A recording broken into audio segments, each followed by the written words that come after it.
Nous avons vu qu'une base de données, c'est essentiellement une collection structurée d'informations, non nécessairement du même type. Nous allons parler du format des données un peu plus loin.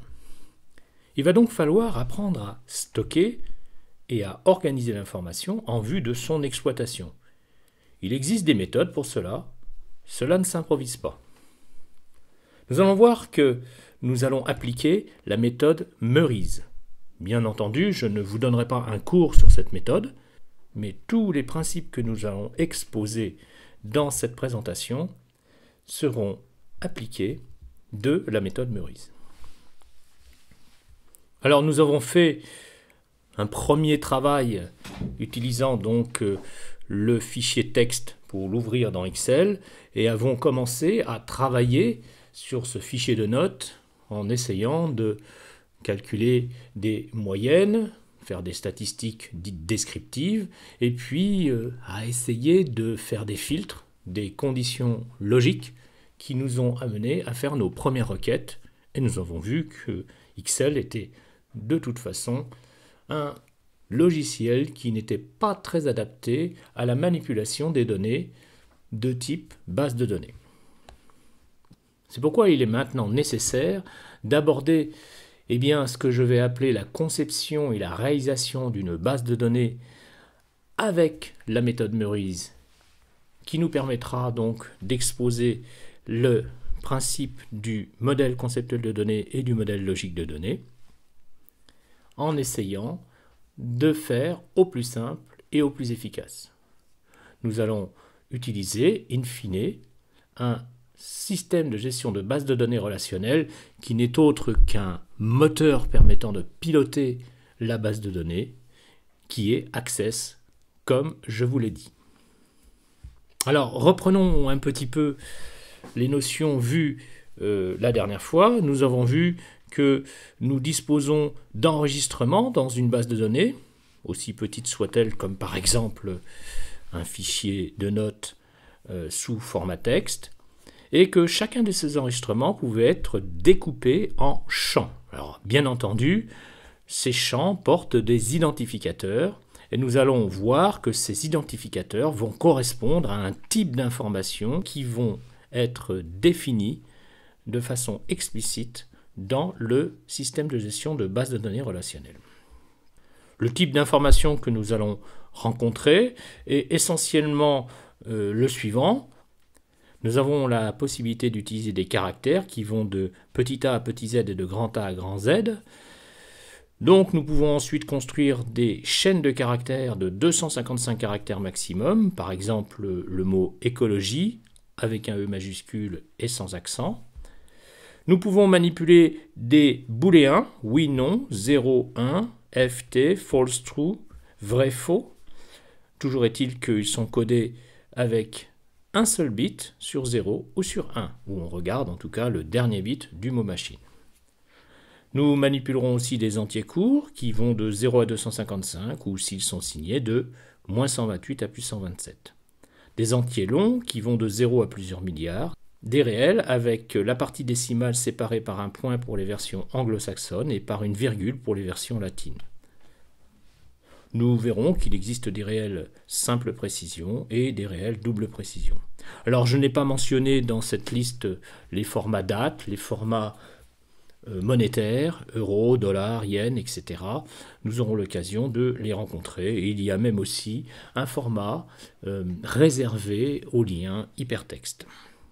Rappelons-nous que nous allons exploiter des données de la base de données en utilisant des requêtes. Alors nous avons fait quelques requêtes, vous vous souvenez, dans Excel. Nous pouvons, avec les requêtes, sélectionner et afficher un certain type d'information, filtrer, extraire de l'information d'une base de données en utilisant ce que nous avons appelé les opérations logiques fondées sur des comparateurs ou des opérateurs logiques et des expressions logiques. Évidemment, le résultat d'une opération logique, vous l'aviez compris, est soit vrai, soit faux.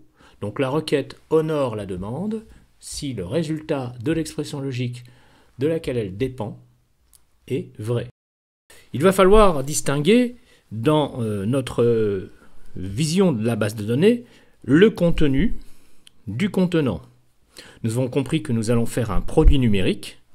Donc, le contenant va être l'ensemble du fichier qui va permettre la structuration, l'utilisation, l'exploitation de l'information qui, quant à elle, constitue le contenu.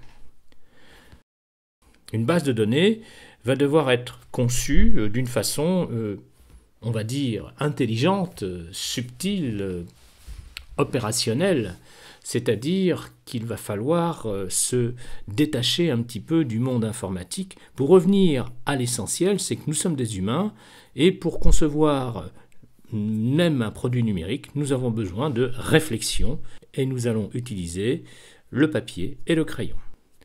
Les différentes étapes que nous allons réaliser sont celles du brainstorming qui consiste à jeter les idées un petit peu dans le désordre. Et puis ces idées exposées dans le brainstorming vont être exploitées et mises en forme dans le schéma logique des données et dans le schéma ensuite conceptuel des données. Il ne restera plus ensuite qu'à passer à la phase pratique, c'est-à-dire à celle qui consiste à réaliser à partir de ce modèle conceptuel des données la base de données opérationnelle sous Access. Je rappelle que la base que nous allons construire est d'abord un contenant, c'est-à-dire un fichier qui est préparé pour structurer, accueillir les données qui sont, quant à elles, le contenu. Il faudra donc, à un moment donné, renseigner la base de données d'un certain contenu pour que la base puisse avoir une existence et une certaine concrétisation. Alors, qu'allons-nous faire? Eh bien, nous allons essayer de modéliser puis de construire une base de données qui va permettre de gérer les notes obtenues à l'examen par un ensemble d'étudiants. Bien entendu, nous aurons donc ces notes qui porteront sur différentes matières. Alors tout va commencer par établir ce que l'on veut y trouver et le contexte de cette création. Alors, ce qui va vous surprendre le plus, c'est que une base de données est associée à un contexte et que ce contexte peut être décrit. On peut même parler, à travers ce contexte, d'une histoire sous-jacente. Alors nous allons sûrement nous attacher à raconter une histoire, ou du moins à décrire un contexte associé à la base de données que nous avons eu l'ambition de construire. Alors quelles sont les règles essentielles que nous allons adopter? Tout d'abord, la modélisation est une étape fondamentale de la conception d'une base de données. On y détermine son contenu et on y définit la nature des relations entre les concepts principaux. Une situation à modéliser peut conduire à plusieurs schémas différents, chaque modèle présentant des avantages, vous vous en doutez, et des inconvénients. Cette modélisation s'organise progressivement avec une feuille de papier et un crayon. Alors nous allons aborder les notions de modèle conceptuel des données, comme je vous l'ai dit, MCD, et de modèle logique des données, MLD. Toujours dans les règles essentielles, il va s'agir de se rappeler qu'il faut éclater l'information. Alors qu'est-ce que ça veut dire qu'éclater l'information? Eh bien tout simplement rassembler ce qui peut l'être en catégories. Ce que l'on appelle dans le modèle entité-relation les entités ou encore les familles ou les rubriques de données. Nous avancerons bien sûr étape par étape. Chacune doit être opérationnelle. Il ne s'agit pas de reconsidérer la base de données si elle aboutit à une impasse. Et on mettra prudemment dans une rubrique que l'on appellera annexe tout ce que l'on ne peut pas ranger dans une catégorie précise. Encore un élément important, soyez patient. La phase papier-crayon doit être suffisamment claire et exacte pour passer à la pratique immédiatement. Nous verrons que nous n'attendrons pas de finaliser la base de données pour nous autoriser à aller faire un tour dans Access et à mettre ce que nous avons commencé à écrire en pratique dans le système de gestion de base de données relationnelle. Donc il faut faire attention lorsque l'on part d'un projet ab novo à suivre un cahier des charges et à réaliser donc cette étape de brainstorming. Finalement, le schéma des relations doit conduire à la réalisation d'une première version de la base Access. Quels sont les éléments de base du modèle entité-relation qui sont prônés dans la méthode Meurice? Eh bien, tout d'abord, vous l'avez compris, les entités. Ce sont des objets qui peuvent être identifiés distinctement. Il existe deux catégories d'entités, les entités régulières, ne dépendant pas de l'existence d'une autre entité, et les entités faibles, dépendant de l'existence d'une autre entité. Les attributs constituent la seconde catégorie de base du modèle entité-relation. Ce sont donc les caractéristiques et les propriétés communes à tous les objets. Nous avons ensuite les identifiants qui identifient de façon unique l'entité, la future clé primaire. Vous avez peut-être entendu parler de cette notion de clé primaire. L'identifiant est constitué d'un attribut ou d'un ensemble d'attributs permettant de distinguer une entité dans l'ensemble. Puis viennent bien sûr les associations ou les relations. On ne pourrait pas imaginer une base de données sans relation entre les entités. Alors on verra qu'on peut généralement les désigner par un verbe d'action. Autrement dit, elles vont avoir, comme les entités, un identificateur, ce que j'appelle un nom. Donc les relations constituent le lien existant ou prévu entre deux entités. Une association peut en outre elle-même contenir des attributs ou d'autres informations de type code numérique dont elles dépendent pour leur identification unique. Nous verrons à l'occasion comment mettre cela en pratique. Enfin, nous devons considérer les cardinalités associées, à n'aborder bien sûr qu'après avoir défini entité, attribut et relation. Alors, qu'est-ce que ça va donner dans le cas de notre base de données gérant les notes des étudiants? Eh bien, nous avons dit que nous commencions par éclater l'information, c'est-à-dire regrouper en catégories, en familles, en rubriques, en entités distinctes ces informations.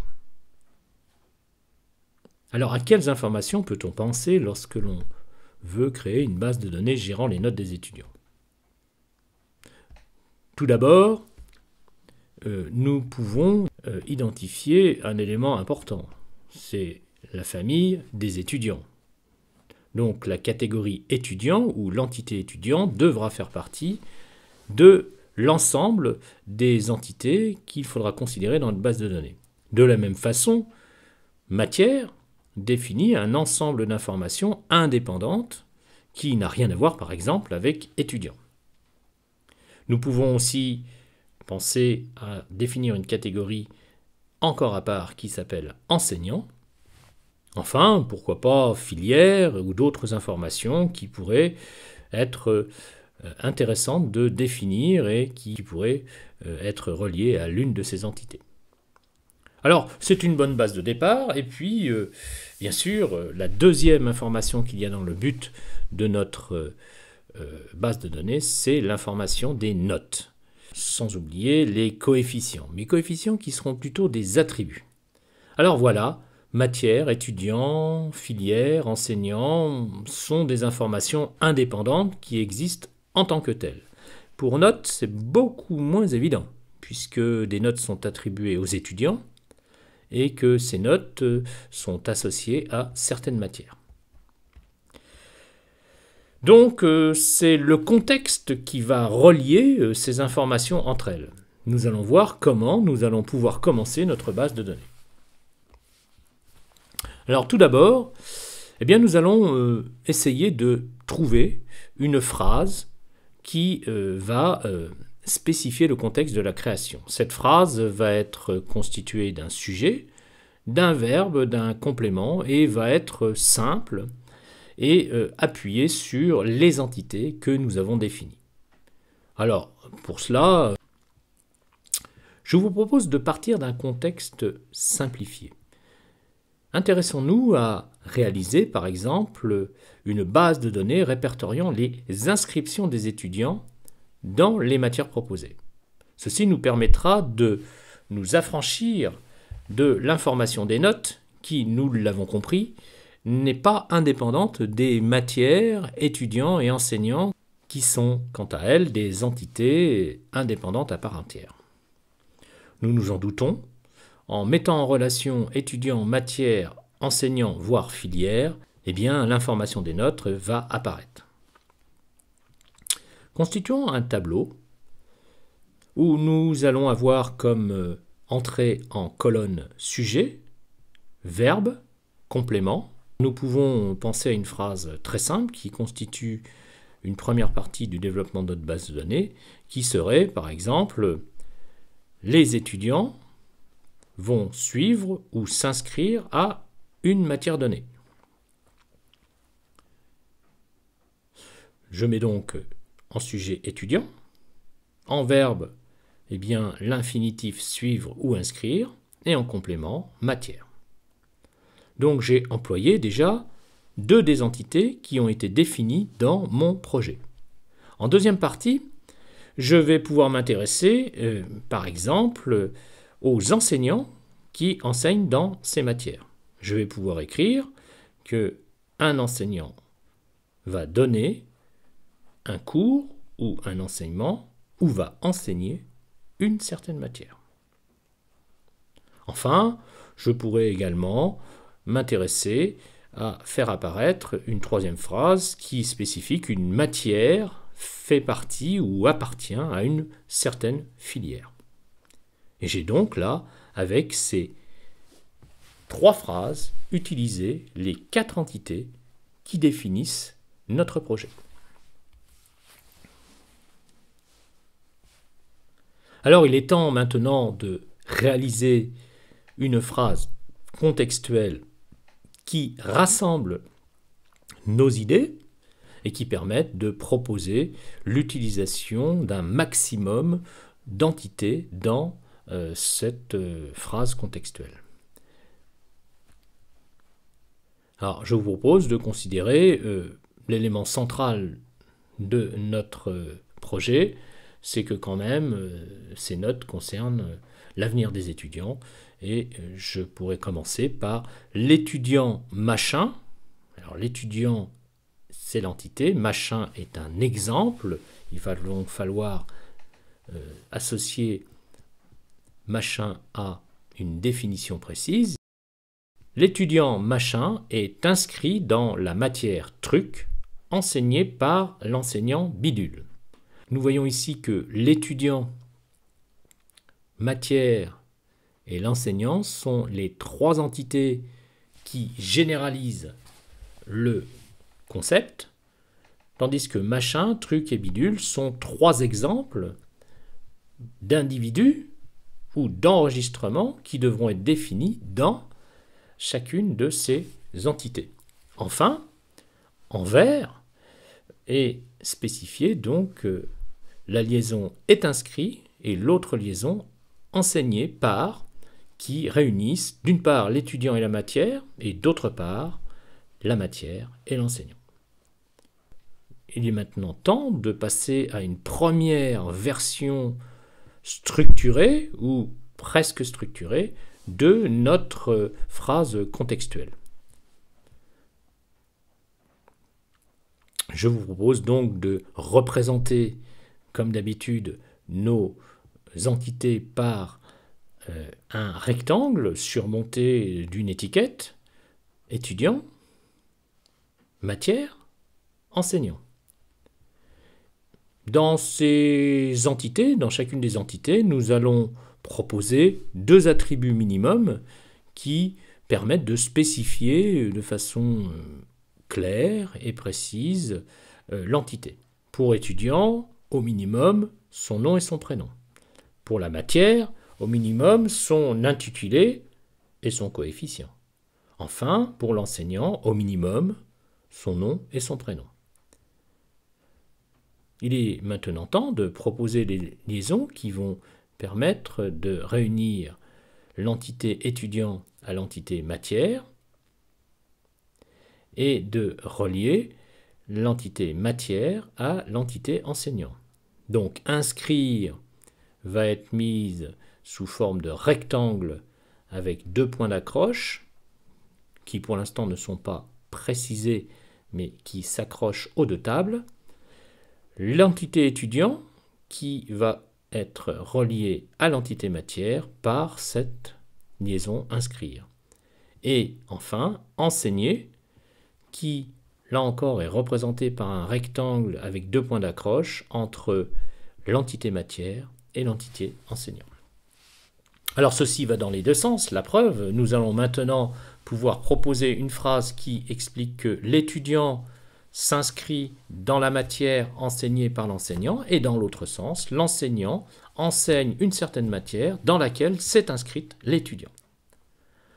Il va être maintenant important de spécifier des hypothèses qui vont être, pour la première, qu'un étudiant s'inscrit au moins à une matière, ce qui nous paraît tout à fait naturel, et une deuxième hypothèse qui est qu'une matière va rassembler plusieurs inscrits.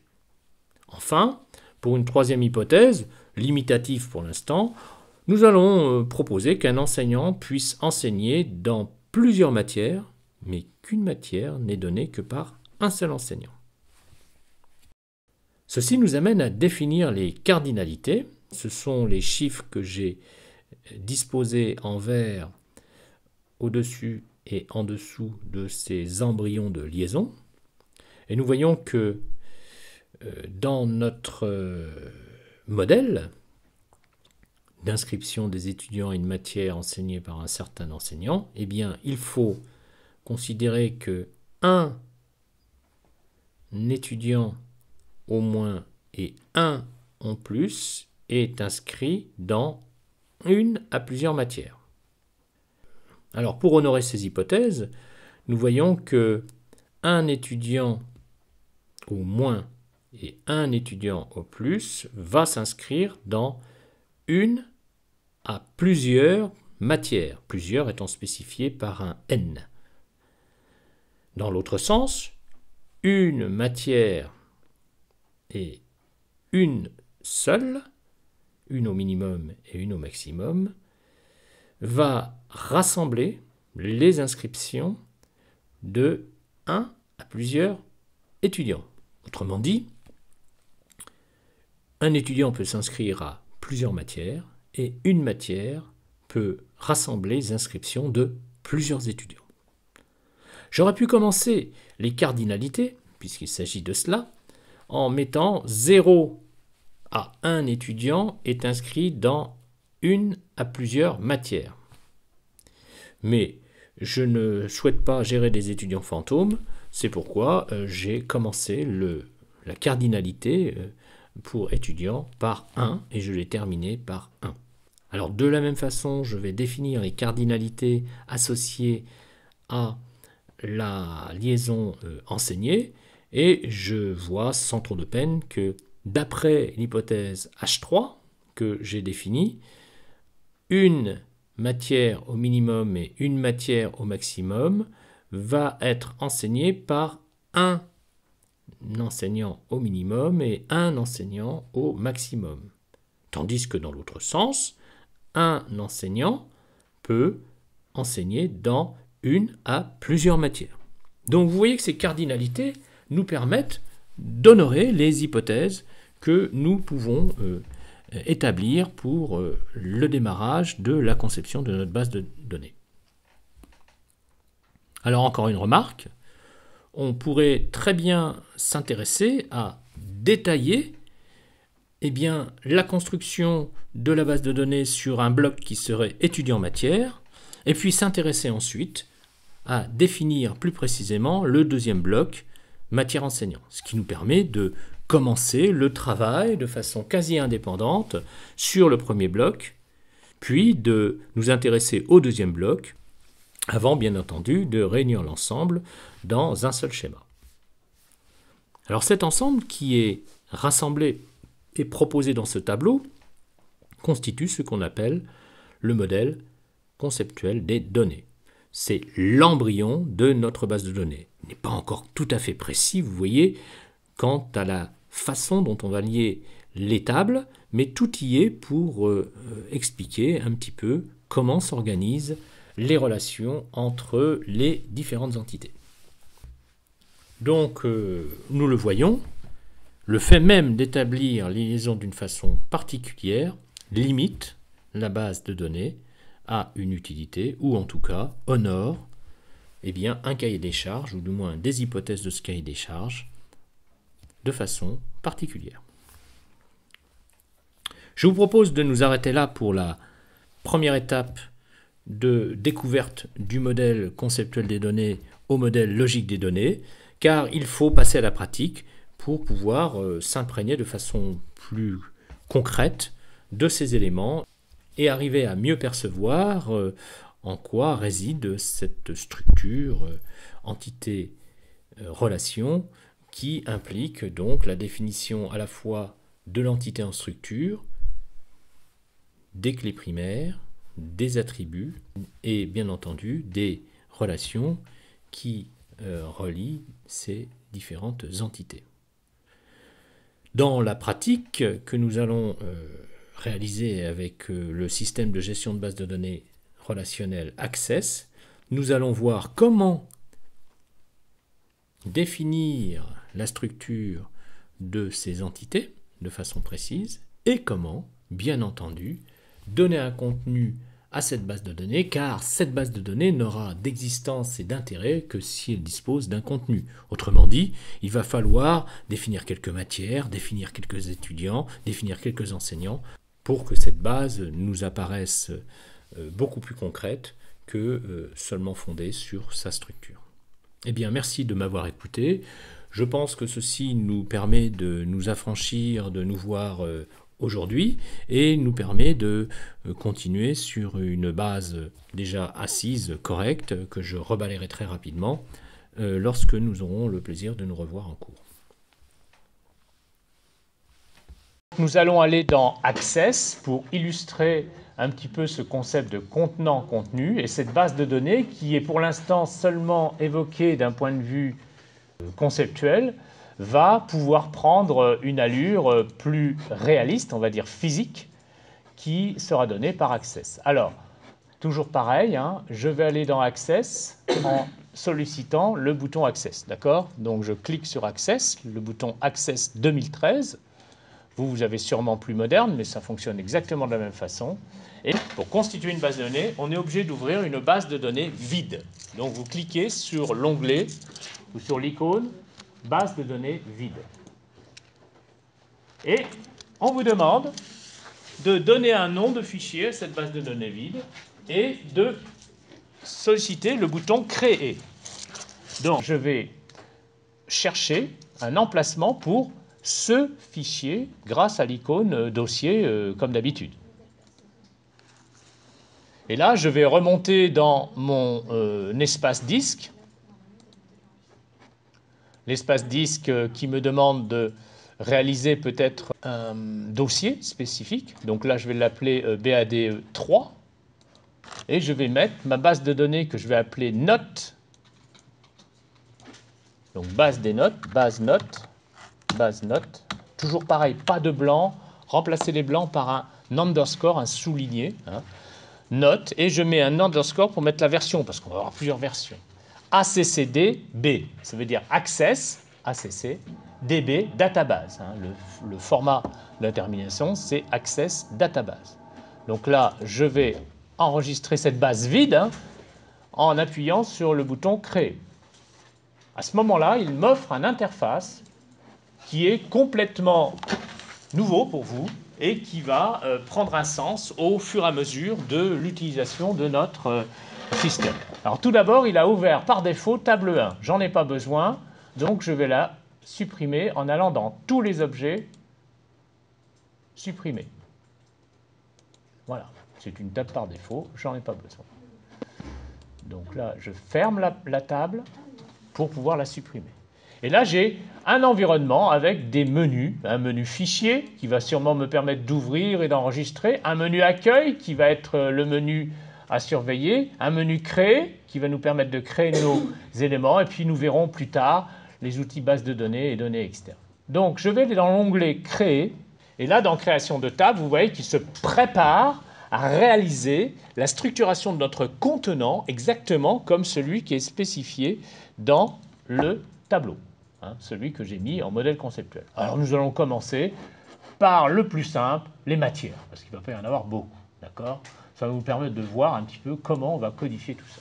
Donc le nom du champ dans matière, eh bien la matière va être résumée, va être identifiée de façon unique grâce à son sigle. Donc nous allons pouvoir mettre ici dans matière un premier élément qui va s'appeler nom du champ sigle. Mettez que des lettres minuscules, évitez les majuscules et les accents qui ne seront pas traités de façon simple. Le sigle, pour l'instant, je le mets en texte court, mais bien entendu, il va falloir que je m'intéresse à sa structure plus détaillée. Alors, si vous regardez dans Format du champ, qui est dans Général, l'onglet Général qui s'affiche en bas dans votre création de table, j'ai 255 caractères. Alors, vous avez vu que je vous ai parlé très rapidement dans la vidéo des caractères et des chaînes de caractères. Eh bien, 255 caractères, on va le remplacer par 4. On va faire des cycles de 4 caractères, comme BADE, par exemple, hein, ou ANGL pour anglais, d'accord, ou ANG1 pour anglais niveau 1, ou STA pour stat 1 pour niveau 1, etc., STA2 pour stat niveau 2, etc., etc., etc. Bon, et bien voilà, j'ai mon texte court qui est formaté. Vous voyez, vous faites votre premier format de chaîne de caractères en taille de champ. Et là, je vais ensuite faire un intitulé. Il faut bien que... Alors, intitulé sans accent.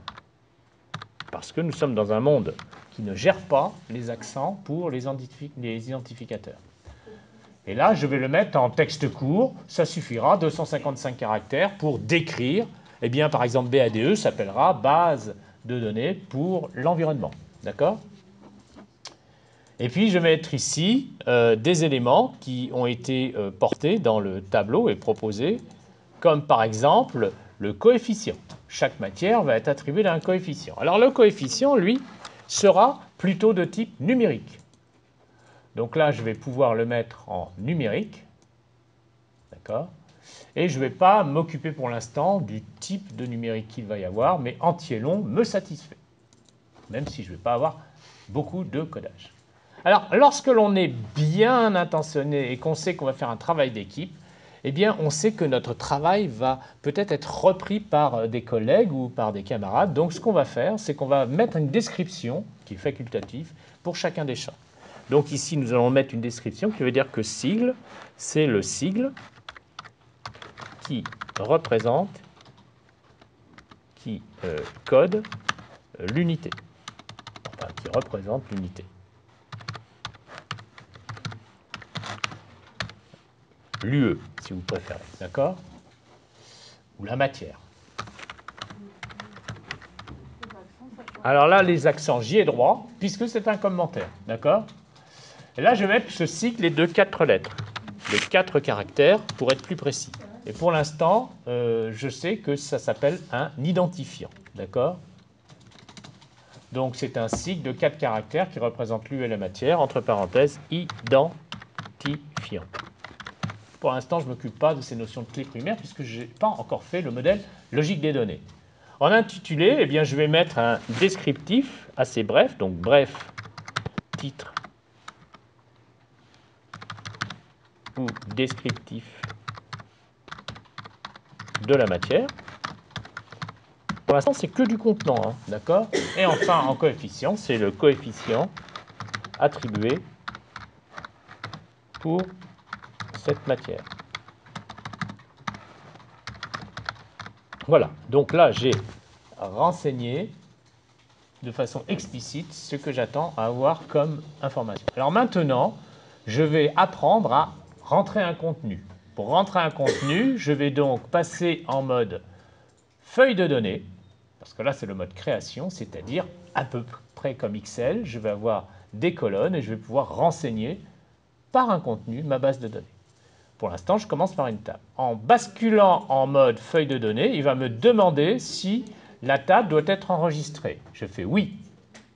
Donc j'appuie sur oui. Et là, je vais donner un nom explicite à ma table qui est matière. Sans accent, peut-être avec un majuscule ou pas, ça c'est pas grave, mais attention. Il va falloir s'en rappeler s'il y a une majuscule, d'accord? Donc moi je mets matière, sans accent et sans majuscule. Je fais OK. Aucune clé primaire n'a été définie, j'en suis pas encore à ce niveau-là. Hein. Ce n'est pas le moment de l'expliquer pour l'instant, on le verra tout à l'heure si la neige s'arrête, bien sûr. Alors, voulez-vous la créer automatiquement? Non. D'accord? Et là, je me retrouve avec la possibilité de rentrer un premier contenu. Alors, je vais faire éco 1 pour écologie, niveau 1. Donc, écologie, semestre 1. Oui, je peux déterminer, alors je peux agrandir les colonnes ici. Coefficient, eh bien, on va dire que c'est un gros coefficient, on va lui mettre 4, d'accord? Et puis, je vais mettre stat 1, donc stat niveau 1.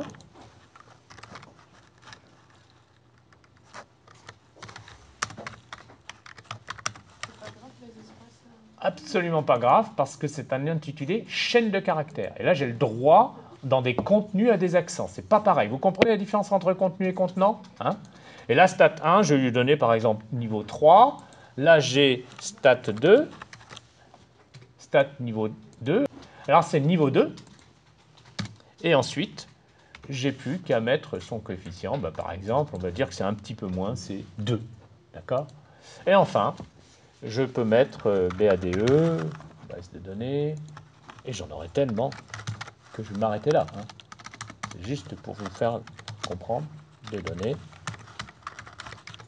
en environnement. Vous voyez, je peux largement écrire avec 255 caractères une description fine de l'enseignement réalisé, ou de la matière. Alors là, comment ça va fonctionner? Alors j'aimerais bien voir le résultat de cette création, mais pour l'instant, je vais rebasculer sur le contenant. Regardez, c'est très facile. J'ai mode création, bouton de souris de droite. C'est un affichage. Hein. Je rebascule sur l'aspect contenant, donc je peux changer encore les détails du contenant, rajouter par exemple une rubrique, rajouter un attribut, et je peux repasser en mode feuille de données. Comme je n'ai pas changé, il ne va pas me demander de l'enregistrer. D'accord? Pour l'instant, il n'y a pas de notion de clé primaire. J'ai juste fait un élément de ma base de données dans Access. Vous voyez, je ne me suis pas interdit de ne pas attendre la fin de ma structure pour commencer à faire une table, puisque, quelles que soient les liaisons, on a le droit de faire une table. Je vais rentrer dans Outils base de données, cet onglet-là, et je vais voir comment il me la symbolise. Pour la symboliser, je vais aller dans Relations. Donc tout est en bouton, vous allez voir, dans Access, c'est assez nouveau. C'est-à-dire qu'on gère pas mal de choses par bouton. Bien sûr, on pourrait le faire par menu. Donc je vais dans l'onglet Outils base de données. Vous voyez qu'on peut passer de créer à Outils base de données. Et je vais dans Relations. Alors dans Relations, il me demande qu'afficher. Eh bien, je lui dis afficher la table matière. Donc je vais ajouter à l'affichage, qui est tout à fait relatif, hein, la table matière. Je peux le mettre où je veux, cet affichage. Et là, j'ai mon petit schéma, regardez, qui ressemble beaucoup à celui que j'ai dessiné dans le diaporama PowerPoint,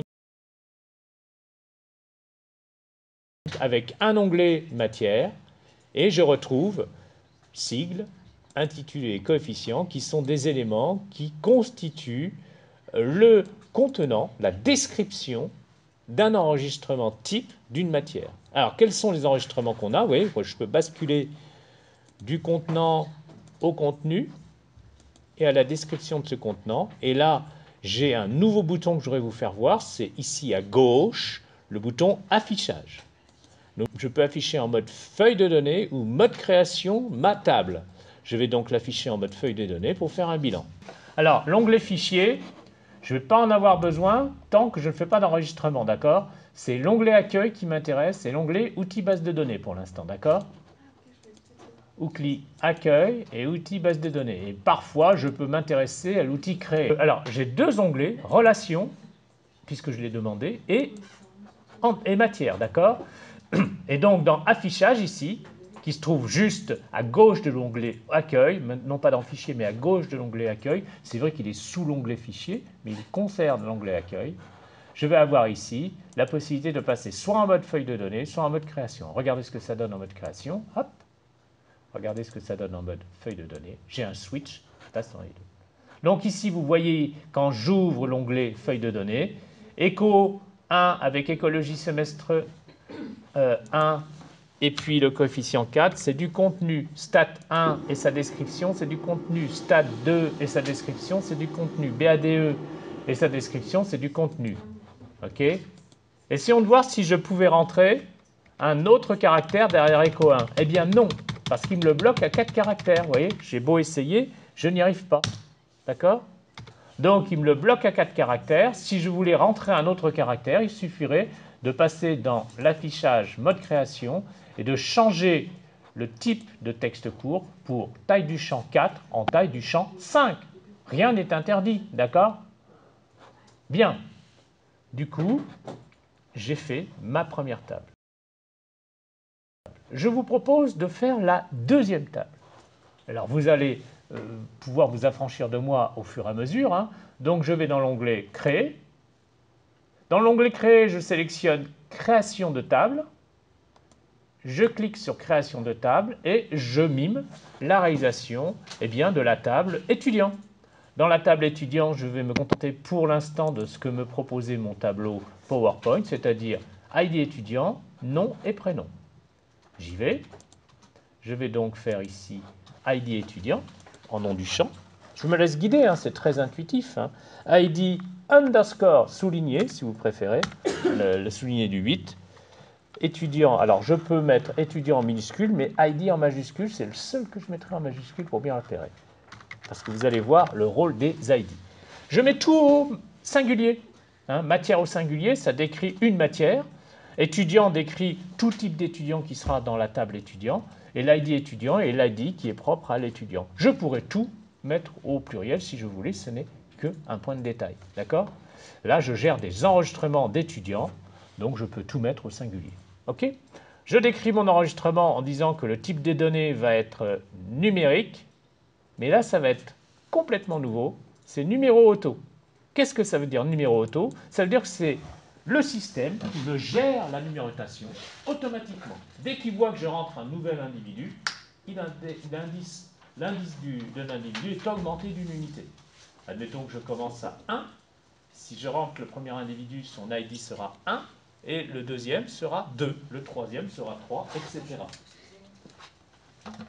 ID étudiant est défini en numéro auto, ça c'est nouveau, et donc on va mettre qu'il s'agit simplement d'une indexation automatique ou tout simplement d'un code interne. Il est bien interne, on est d'accord, ce n'est pas son vrai numéro d'étudiant, un code géré de façon interne par le système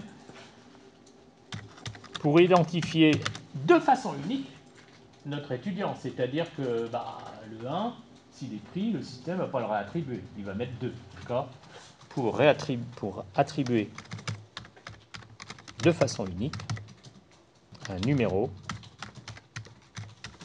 à l'étudiant. Bien, alors, le format du numéro auto, c'est entier. Ça ne peut pas être un réel, bien sûr. Ça ne peut pas être non plus un alphanumérique. Hein. Si vous voulez faire des alphanumériques comme dans votre vrai code d'étudiant, eh bien, il y aura un autre codage possible, ne vous inquiétez pas. Ça, c'est simplement pour s'affranchir des choses. Donc, vous avez compris qu'une base de données, à travers ce petit exemple, elle va gérer des codes. Pourquoi elle gère des codes? Parce que c'est beaucoup plus facile et parce que vous allez voir que les liaisons ne peuvent s'établir qu'entre une information et une autre. Pas entre 2, 3 informations et une autre. C'est impossible, ça. Donc, on va avoir la nécessité parfois d'utiliser des codes parce que des gens du pont vont en avoir un sacré nombre dans une université. Donc, il ne faut pas les confondre. Alors, vous allez me dire, oui, mais si on me rend leur date de naissance, et s'ils sont nés le même jour? Bon, si on prend une caractéristique, et puis s'ils ont la même caractéristique, il faut tout prévoir, comme cette nuit. Donc, l'idée, c'est que finalement, à un moment donné, le code numérique ou alphanumérique va s'imposer comme étant le plus simple pour distinguer un étudiant d'un autre. Hein. Pensez à nos étudiants chinois qui ont souvent le même prénom et le même nom, hein, en quantité faramineuse. Il faut bien qu'ils aient un numéro d'étudiant. D'accord? Alors, ici, je vais définir le nom. C'est l'information minimale. Je vais prendre bien sûr un texte court et je vais dire qu'il s'agit bien du nom de l'étudiant. Vous avez vu 255 caractères, c'est-à-dire que s'il y a des noms très longs, ça passe. Hein, les tirets sont autorisés, c'est du contenu. Étudiant avec ID étudiant avec un accent, c'est du contenant, du descriptif, donc je ne mets pas d'accent. Par contre, dans le nom de l'étudiant, je peux mettre un accent. C'est pas pareil. Prénom, même chose, texte court et prénom. Voilà. Et c'est un petit peu contraignant d'écrire tout ça, mais là, vous allez vers le zéro défaut. C'est-à-dire que votre base, si elle a un problème, on pourra revenir à l'origine de l'information qui pose le problème. Alors, il ne reste plus qu'à enregistrer notre table. Soit j'appuie sur enregistrer, soit je bascule en mode feuille de données, puisqu'il va passer par la case enregistrer, vous le savez. Et là, je vais avoir ici le message. Est-ce que vous voulez l'enregistrer maintenant? Je fais oui. Et je lui donne un nom explicite qui va s'appeler étudiant. Je peux mettre une majuscule en départ, pourquoi pas. Je le mets au singulier ou au pluriel, ça n'a pas grande importance. Je valide. Aucune clé primaire n'a été créée pour l'instant, je fais non. Ce n'est pas encore le moment de parler des clés primaires, je vous l'ai dit, ça va venir. Et là, je vais rentrer un nouvel écran. Alors figurez-vous qu'on peut avoir une copie blanche. Donc par défaut, on ne va pas annuler un examen parce qu'il y a un étourdi qui a fait une copie blanche quand on a 1000 personnes. On va retrouver la personne qui a oublié de mettre son nom. Quand je dis copie blanche, une copie qui n'a pas de nom, d'accord? On va la retrouver par son numéro, on va la retrouver parce qu'on va faire une enquête, mais on ne va pas annuler un examen qui a été passé par 1000 personnes pour un acte volontaire ou non, qui serait de ne pas mettre son nom dans une des copies.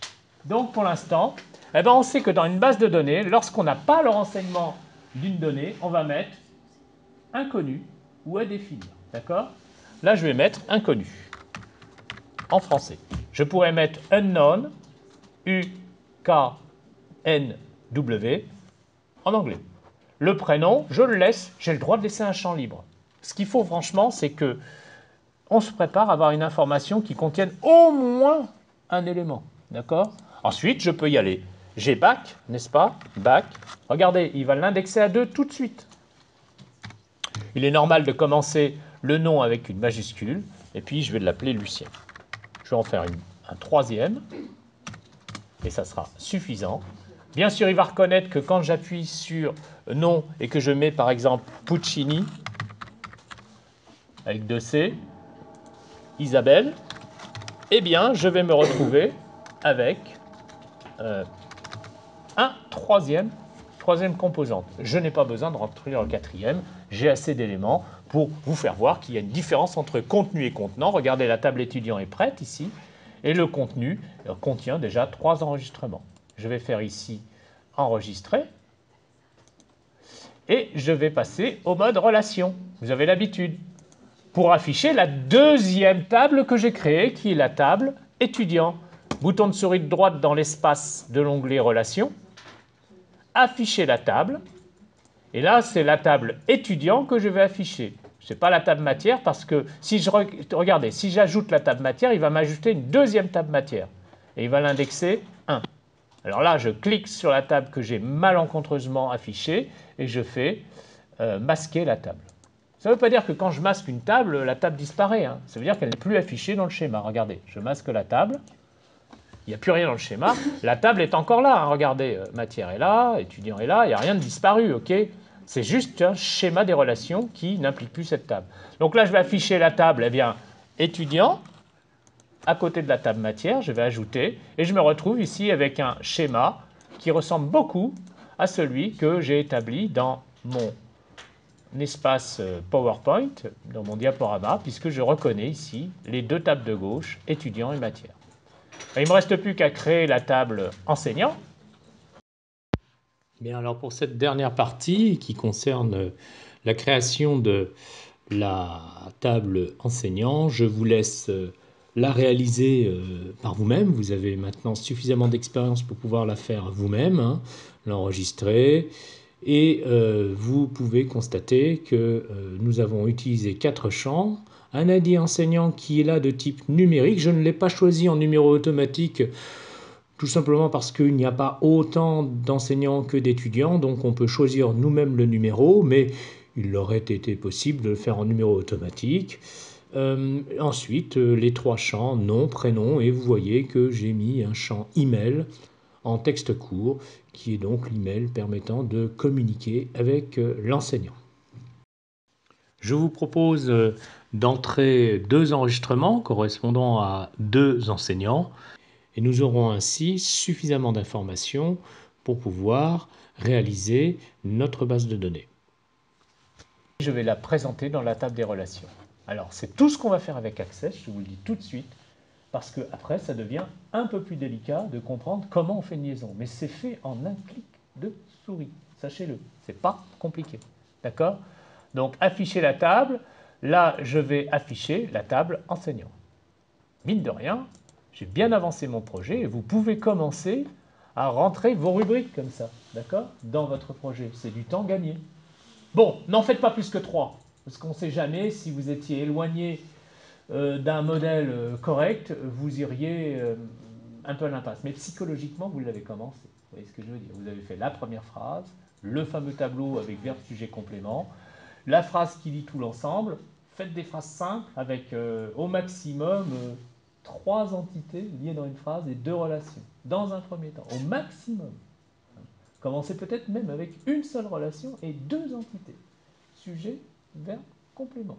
Votre projet n'est pas en retard, vous inquiétez pas, s'il neige pas, s'il n'y a pas de la glace, on va rattraper l'ensemble en étant performant, pragmatique, simplement mis d'excuses pour le côté un peu plus artisanal de l'enseignement, si jamais on est encore dérangé. Je vais donc fermer cette base de données. On a bien avancé la base, elle est psychologiquement commencée, c'est très intéressant. Et on va l'enregistrer donc, et la fermer.